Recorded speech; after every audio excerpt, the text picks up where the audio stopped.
Hello everyone. देखिए friends, इस video में हम समझेंगे क्लास 12 के इंग्लिश के 20 महत्वपूर्ण इंपॉर्टेंट हम पढ़ेंगे वन वर्ड सब्स्टिट्यूशन, इसको बोलते हैं वन वर्ड। और ये वन वर्ड जो आते हैं एग्जाम में, देखिए ये बार बार रिपीट होते रहते हैं। जो वन वर्ड लिए गए हैं आप इनको ध्यान से पढ़ें और ये याद कर लेना, क्योंकि बार बार रिपीट होते रहते हैं। तो देखिए इस तरीके से मिलेगा आपको एग्जाम में, जैसे इसमें दिखा रखा है। देखिए किस तरीके से कि ये जो लाइन है ये आपको मिलेगी एग्जाम में। ये आपको वर्ड जो है लिखना है, ये आता 2 नंबर में। देखिए ये लाइन जैसे कि आपको पेपर में मिलेगी, ये केवल एक वर्ड आपको लिखना है और इसके लिए 2 नंबर दिए जाएंगे। तो देखिए वन वर्ड सब्स्टिट्यूशन है। पहला इसमें दे रखा है सेट फ्री बाय। एक जो आजाद हो जाता है उसको क्या बोलते हैं? जो आजाद हो जाता है, फ्री हो जाता है, उसको बोलते हैं एक्विट। दोष मुक्त कर देना, दोष से बरी कर देना।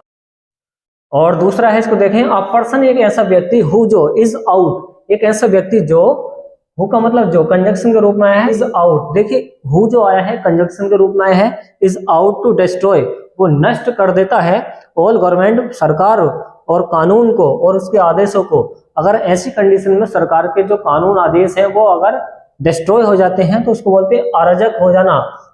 ठीक, अनार्चिस्ट कहते हैं इसको, अराजकता जिसको कहते हैं, जिसमें सरकार के कानून नहीं चले और उसके आदेश नहीं चले, वो अराजकता हो जाती है। तीसरा क्वेश्चन क्या दे रखा है कि अर्ली रिटर्न। अर्ली का मतलब होता है जल्दी ही, रिटर्न जो वापस आ जाता है, ऑफ द डेट।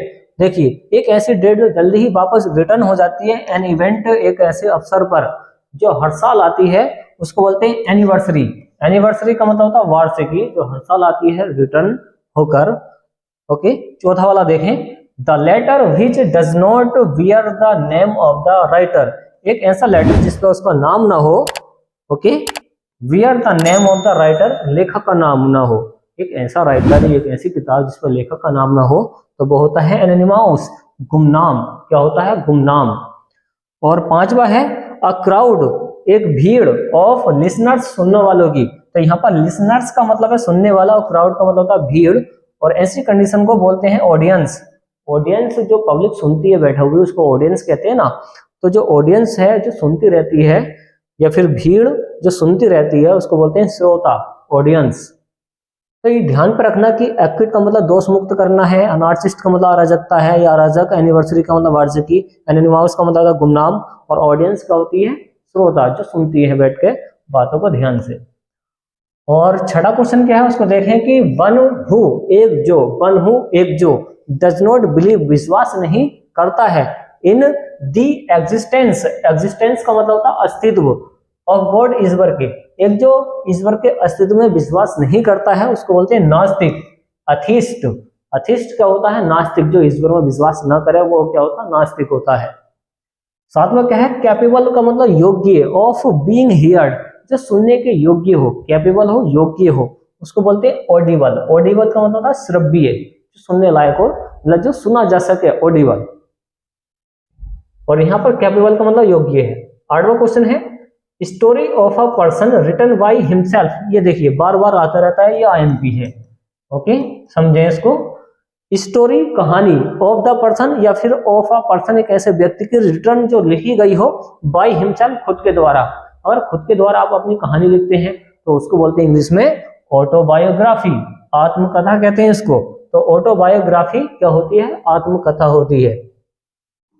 नवा क्वेश्चन है कि ruler who has absolute, ruler शासक या शासन करने वाला, हु हैज एब्सोल्यूट, जो पूरी तरीके से शासन करे, वो होता ऑटोक्रेट, ऑटोक्रेट होता है। ठीक, निरंकुश कह सकते हैं इसको, निरंकुश या तानाशाह। क्या होता? निरंकुश या तानाशाह, या फिर तानाशाह। याद रखें, जैसे किम जोंग है उत्तरी कोरिया का, वो तानाशाह है, ऑटोक्रेट है। सातवां क्या दे रखा? Absence of governance. अब्सेंस का मतलब होता है अनुपस्थिति, जैसे कि स्कूल में अब्सेंट लगती है ना, वैसी अब्सेंस है। अनुपस्थिति ऑफ गवर्नेंस मतलब सरकार की। अगर सरकार की अनुपस्थिति है, मतलब सरकार पावर में नहीं है, तो ऐसी कंडीशन में होती है अनार्की, अराजकता। इसको अनार्की पढ़ेंगे और इसका हिंदी मतलब होता है अराजकता लग जाना। 11वां है अ पर्सन, एक ऐसा व्यक्ति हु जो is fond of, fond of का मतलब होता है शौकीन। एक ऐसा व्यक्ति जो शौकीन हो इस चीज का, फिशिंग, फिशिंग का मतलब होता है मछली मारने का, तो वो होता है एंगलर, मछेरा। एंगलर मछेरा, जो मछली मारता मछेरा। 12वां क्वेश्चन है अ मैन एक ऐसा व्यक्ति हु रिमेन्स अनमैरिड और the state of being unmarried. यहाँ पर बोला गया कि अ पर्सन एक ऐसा व्यक्ति हु जो रिमेन्स रहता है अनमैरिड बिना शादी के, और या द स्टेट एक ऐसी कंडीशन ऑफ बीइंग अनमैरिड शादीशुदा ना होने की ऐसी कंडीशन को बोलते हैं हम कुंवारा, या फिर कहते हैं इंग्लिश में बैचलर। क्या बैचलर। तो ये जो लाइन है, ये जो आपको ब्लू कलर से दिखाई दे रही है, याद नहीं करनी है, ये पेपर में मिलेंगी आपको। ये जो रेड वाला है ये याद करने हैं, जस्ट इसके आगे ये लिख दे, आंसर बन जाएगा। ठीक, क्वेश्चन डाल के इसका आंसर लिख दे डायरेक्ट, ये लिखने की जरूरत नहीं है पेपर में। और 13वां क्वेश्चन क्या है, अ पर्सन एक व्यक्ति हु जो इज अनेबल, वो अयोग्य है, अनेबल का मतलब अयोग्य, टू पे चुकाने के लिए, इसको बोलेंगे डेट्स। क्या बोलेंगे? डेट्स, इसका मतलब होता कर्जा। एक ऐसा व्यक्ति जो अनेबल है, अयोग्य है अपने कर्ज को चुकाने के लिए, तो वो होता बैंकरप्ट। क्या होता? बैंकरप्ट, ये होता दिवालिया।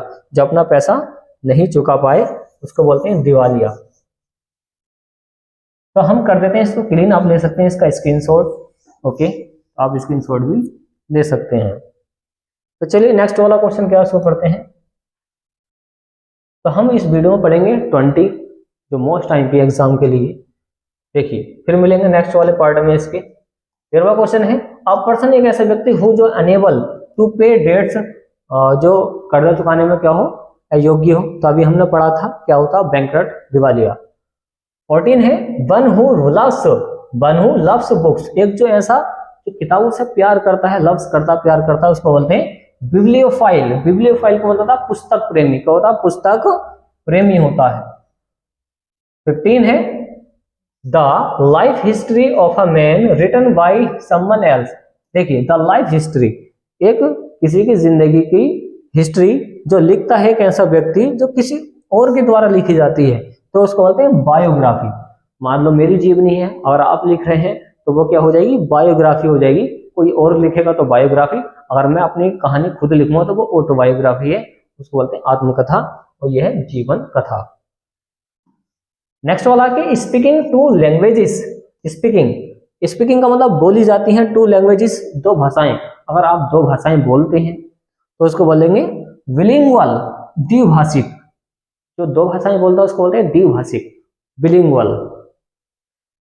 17वां है the scientific study of plants and there structure. The scientific study, एक वैज्ञानिक तरीके से जिस चीज का अध्ययन किया जाता है, ऑफ प्लांट्स, पेड़ पौधों का, और देयर स्ट्रक्चर, और उनके संरचना का। तो वो देखिए वो किया जाता है बॉटनी में। बॉटनी क्या होता है? वनस्पति विज्ञान होता है, याद रखें। 18वां है अ पर्सन एक व्यक्ति हु जो स्टडीज प्लांट्स, एक ऐसा व्यक्ति जो प्लांट्स, पेड़ पौधों की क्या करता है? छानबीन करता है, उसके बारे में जानकारी निकालता है, उसको बोलते हैं बोटनिस्ट। क्या होता है? बोटनिस्ट। तो याद कर सकते हैं। चलिए नेक्स्ट वाला है अ लिस्ट ऑफ बुक्स, एक ऐसी लिस्ट किताबों की, उसको बोलते हैं कैटलॉगियो, सूची, सूची पत्र, मतलब पुस्तक की पूरी सूची आ जाती है नीचे को निकल के, उसको बोलते हैं अ लिस्ट ऑफ बुक्स। 20 है an animal living on flesh. Flesh का मतलब होता है मांस। क्या होता है? मांस होता है। तो एक ऐसा जानवर जो लिविंग ऑन रहता है ऑफ अदर एनिमल्स, दूसरे जानवर्स के मांस पर, मतलब उस पर मांस पर निर्भर रहता है, उस पर जिंदा रहता है। जैसे टाइगर होता है, दूसरे का मांस खाकर तो जिंदा है, तो उसको बोलते हैं कार्निवोरस, मांसाहारी। क्या होता? मांसाहारी। एक जो ऐसा जानवर जो दूसरे के मांस पर जिंदा रहता हो, वो चाहे किसी का भी मांस हो, तो उसको बोलेंगे कार्निवोरस, मांसाहारी। तो टॉप 20 क्या है? वन वर्ड है, आपको यही याद करने हैं क्योंकि बार बार रिपीट होते रहते हैं।